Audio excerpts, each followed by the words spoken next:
What's up, guys?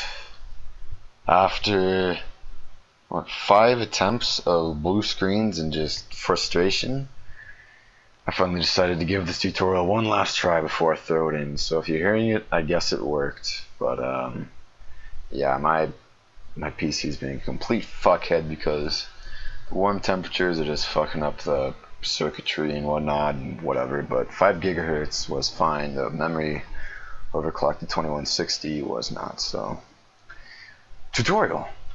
Yes, this tutorial stemmed from me eating nectarines and squashing them and thinking, gee, I wonder what people would like to know about compressors, because I love them so much and they don't know why. So I'm going to tell you why. So let me start edit, which is recorder. Bam! Alright, let me check. Yep, good.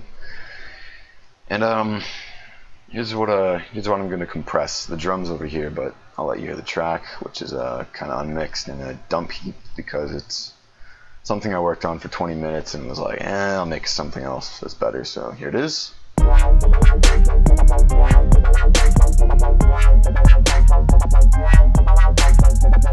So I have the drums, the wubby thing, that's a preset in Serum, the bass line here, which is Harmer thing, and my piano. So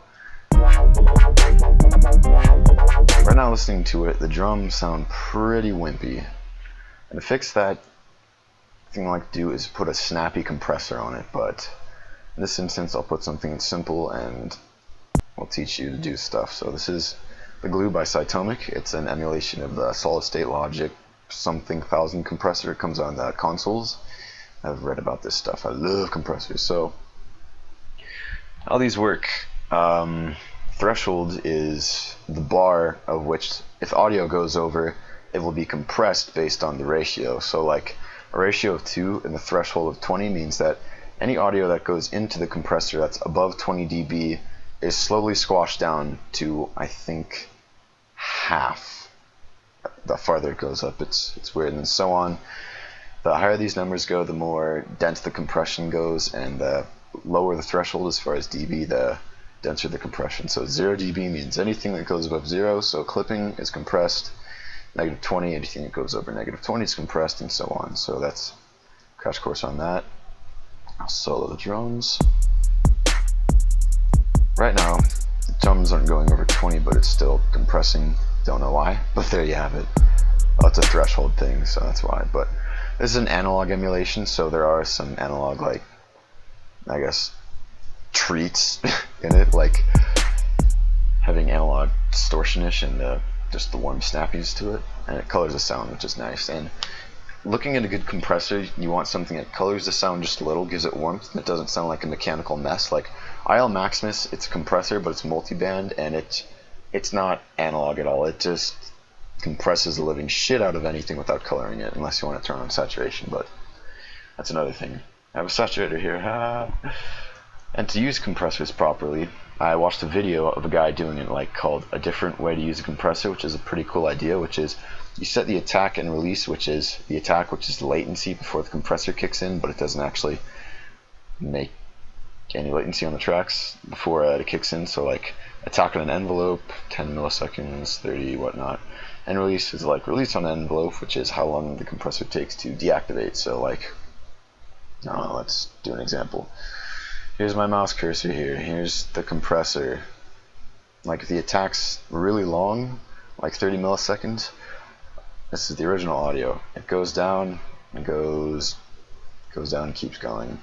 Like at this setting, and set this to 30. It will wait a second before it compresses, and it'll keep going. But it's a quick release, so it'll snap. And the way this works is like as far as sound, the shorter the release, the snappier it'll be, and the shorter the attack, the more gain will get through. So the louder it will be, kind of. And the best way to use it is set the both to the lowest settings and set the ratio to a reasonable setting, like 10 on this is pretty good, and crank up the threshold, which I said is the level before audio gets compressed, until it sounds pleasing to you, or when gain reduction is good. So let's do it.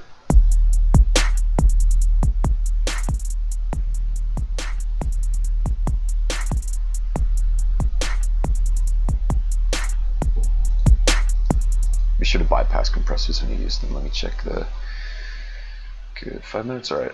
Make this a quick one. And then after that, I like to tune in the attack. Give it some knock. And release. And because we are reducing the gain, we want to make it back up, which is why there's a makeup knob here, so.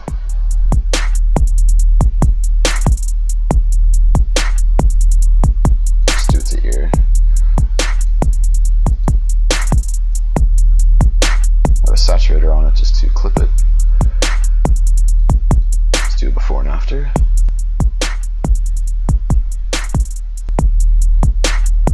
You hear it sounds more dense and compact, and that's purely because the solid state logic compressors, they have the tonality that just makes them rich, and there's good compressors, so that's good stuff. The same applies to pretty much every compressor with the standard threshold, ratio, attack release stuff. And I'll show you an example of it with, let's say, density, which is my favorite compressor other than Cytomic, the glue. So this one's a little bit different, but the range is essentially like the range on the glue, which is how far the audio can be compressed to, and the drive is the threshold and the compression ratio. So I think it's a fixed ratio compressor, but it's a free compressor. It's just amazing. You should get it. It's a variety of sound. It's Mark III. I'm running it in JBridge because it's a 32-bit plugin. It's a 64-bit Ableton. So here's how I like to use this thing. I play it and I turn up the drive until the VU meter here shows it just about hitting 0 dB. So a little less. I like to keep the timing because the attack and release, it's locked at a default when doing this. Turn the stereo linking on because this is a stereo compressor. Yep. Right there's about good. And when using a compressor, it's good to go to the loudest part of the song, so you can so it doesn't over compress if you do it based on the soft part of the signal. So good to know. Then I turn up the range.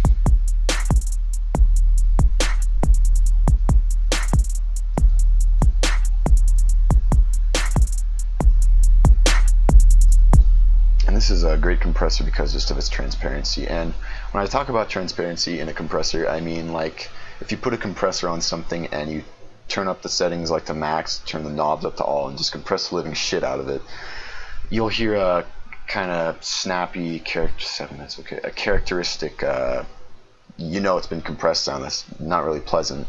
Transparent means that you're compressing it and you're reducing the gain, but you don't really notice either by means of a slow attack, long release and short attack, there you go, or a slight level of compression. This thing, you see it's reducing 4 dBs a gain.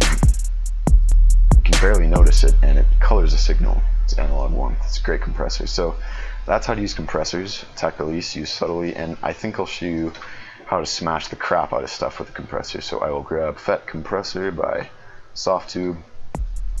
This one's a little different because FET, it's like an 1176 emulation. I have like 3 different emulations of those.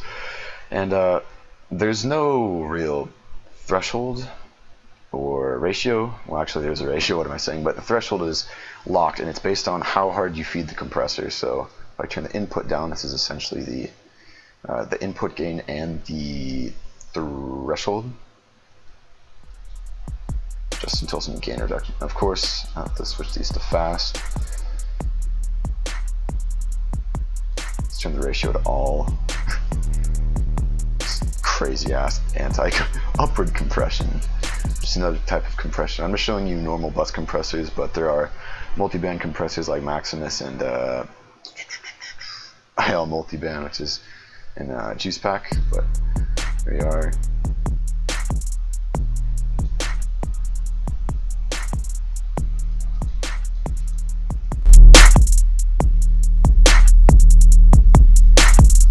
Great compressor, killer sound too. That's how you use compressors to duck audio based on drums. And if you want to, the way I like using compressors is I don't put them all, I don't like putting a compressor on the master channel if the mix sounds like the drums aren't punchy enough. I like to do individual tracks like you should and compress them based on that, and then use subtle compression like a bus compressor, SSL, on the master track just to flatten everything out. Like, I have 2 Edisons in here, what the hell? Oh, it's still recording. Good.